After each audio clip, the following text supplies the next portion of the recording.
Hello, everybody. We are going to do another 10 facts on that I got out of my book, the Rug Morgue Weird Stats and Morbid Facts. I got another 10 we're going to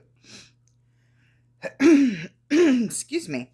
During the casting of XFiles, the TV series, the network executives at Fox were against Gillian Anderson, the Scully. For according to the producers, they were originally interested in Pamela Anderson. They continued to worry that they should have gotten somebody sexier instead of Gillian. And I thought, well, I'm a girl, so I'm not really attracted to other girls, but I don't think she's really that bad looking. And Pamela Anderson's kind of like, yeah, she's good looking, but she is kind of a little over the top good looking. But I think Gillian Anderson was actually a really good pick for Scully. And I don't think the seriousness of her role, because, in the beginning, I think gradually she kind of starts believing everything that Mulder puts out there, but the seriousness of her role, I don't really think would have fit Pamela Anderson. I don't know. That's just my personal opinion. I think they did really well with Gillian Anderson, and I can't believe that, they thought that they should have went with Pamela Anderson because she was sexier. Each their own, that's what I'm saying. But Gillian was definitely a better choice, my opinion. Sissy Spacek, the woman that plays Carrie from the original, was actually voted homecoming queen in her high school. That's kind of weird. I guess she has somewhat experience from that. Anthony Perkins from the original Psycho, he played Norman Bates, expressed doubt about coming back for Psycho 2. So Christopher Walken was considered. Now imagine a Psycho movie with Christopher Walken as Norman Bates. Does that give you a mind trip or not? Christopher Walken would be a weird choice, but it would be a fun flick, I do believe. That's just my opinion. Anthony Perkins, of course, played it better. But just imagining Christopher Walken being that, I'm sure he could pull it off. But it would be interesting. It'd be almost as interesting as putting Gary Busey as Norman Bates. I think Christopher Walken, though, would be a little bit better than Gary Busey. Doug Bradley almost took the role for furniture mover and Hellraiser instead of Pinhead. On the grounds it was his first film and was afraid he might be unrecognizable in the heavy makeup. We needed Doug Bradley as Pinhead, just saying. And we all recognize and love him dearly. British actor David Warner from The Omen. Oh, I had a picture of him. I'll put a picture in of him right here in case you don't know who he is, because I actually had to look him up, so I'm doing this so I can remember this is where I need to put the picture in. Was originally cast as Freddy Krueger, managed a British Freddy, but backed out due to scheduling conflicts and replaced by Robert Englund. I still can't wrap my mind around a British Freddy. that would be interesting. The studio behind Seven wanted the film's finale to be changed to something less bleak, but Brad Pitt declared he wouldn't do the project if motion detected at the front door. Car drove by. I would just start this over again and do it, but this it's been nice out the last couple days, so that thing might actually keep going off, so I'm just gonna push through. But where was I? But Brad Pitt declared he wouldn't do the project if the ending changed from the original script. And thank God for you, Brad Pitt. What's in the box needs to be in there. That was like one of the more iconic things of the movie. At least I thought so. But yeah, if they wouldn't have had that ending and would have went different, unless they meant like a little farther on past that. But I'm thinking, the whole what's in the box scene is what they're referring to. It just said the finale. So in 2011, 3 disgruntled fans. I typed weird. Launched. I don't know what I was trying to write. Launched a website to raise funds to send. I thought this was funny. M. Night Shyamalan back to film school so he can hone his craft. They were so mad about M. Night Shyamalan, excuse me. At least I didn't slip and call him what I actually call him, because I don't think that's appropriate for YouTube. And even though I have to admit, I do like some of his movies. Some, not all. Some of them I just absolutely despise. And you go in watching it because you know there's going to be a twist. You just know there's going to be a twist. You want to know what's going on. But what movies was it? Of course, The Sixth Sense was pretty good. Signs was good.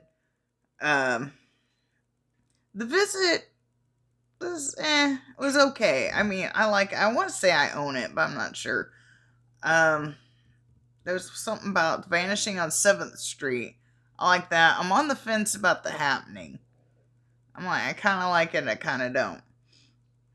But yeah, in 2011, 3 disgruntled fans launched a website to raise funds to send M. Night Shyamalan back to film school. I thought that was funny. According to the book Wes Craven, The Man and His Nightmares, Wes never thought about writing a scary movie before he did Last House on the Left. And then he became horror legend god. I wouldn't say god, probably legend. They're all legend. There's too many of them to call them god. They're legends. Our very own Joe Bob Briggs, this is why he is in the thumbnail, created the character Joe Bob Briggs as an attempt to revive a form of humorous newspaper fiction that was practiced in the late 19th century by writers like Mark Twain. So he was basing his character on like other characters, and he was attempting. We all love Joe Bob, and he is hilarious, and he makes the movies better. If you don't know who Joe Bob was, back in the 90s, he did Monster Vision. He's a horror host. He gives you educational while making you laugh about the movies. Get Shudder, go check him out. Joe Bob Briggs is like everything. But yeah, I found that little tidbit, so I had to add that. Always fun getting to know something about Joe Bob. But yeah, Joe Bob attempted to revive a form of humorous newspaper fiction that was based off of people like Mark Twain. While toasting Wes Craven at an industry function, producer Robert Evans from Rosemary's Baby and The Godfather collapsed from a stroke. Evans later quipped, I really scared the shit out of the king of horror. I guess laugh it off. Make light of horrible situations. It's kind of what I do a little bit. And I also got an update from my first video of the top, or I shouldn't say top 10, because they're not really top. Each one of these facts is just amazing. Some of them I don't really get because either haven't watched the movie, or I don't really know the actors that well or something like that. But some of them I don't really get, so I've been doing the ones that I really like first. And then I might start throwing in tidbits that I don't really recognize or I don't really get. But yeah, these first few videos of my ring's gonna go off again. I think I heard a truck outside. Maybe it stopped before the house. But anyway, update, because remember I said about Christopher Walken, or not Christopher Walken, I got Christopher Walken on the brain. Christopher Lee's fear, he has a phobia of spiders, arachnophobia. And if you want to know about that, watch the first video. But I couldn't remember the movie that I forgot to write it down, and I went back and looked it up. So the tarantula scene in Hound of Baskerville, 1959, had to be filmed with a spider crawling up the stuntman's arm, because Christopher Lee's arachnophobia was so bad that he couldn't do that scene, so they had to get a stuntman's arm. And I talked about that a little bit in the first video, but I couldn't remember the name of the movie. I called it a spider movie, but because it said spiders, but it's not. It's the Hound of Baskerville of 1959. So I had to go up and look that up because that was bugging me that I didn't know that, and I didn't type it in my notes for some stupid reason. But yeah, update to the first movie about the Christopher Lee's fear. It was The Hound of Baskerville in 1959.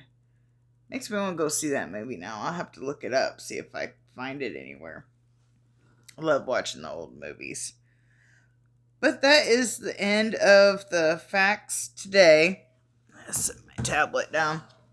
I will probably do more of these because I love being able to read through this book and share all these little facts with you guys. They're so interesting. Even my husband's been kind of amazed by some because he just absolutely despises horror. So I tell him some of these facts, and like he really liked the one with what's his name? Sparkles from Twilight. He really liked that one. And I don't want to give too much away because it is in the first video. So check out the first video to see. But yeah, if you want to know more facts, I have one other video of facts. And there will be more to come. Like I said, I have a whole book. I will probably do 10 at a time. And I will try not to... First video, I got sidetracked, kind of threw a few extra facts in there. I tried to stay more towards my 10 this time, besides the one update from the previous video that I should have included in the previous video. But anyway, I hope you enjoyed these facts, and there will be more to come, and thank you for watching. Make sure to subscribe, like, do all that fun stuff, so I know that you're liking this. I try. So, yeah, I'm deformed. See?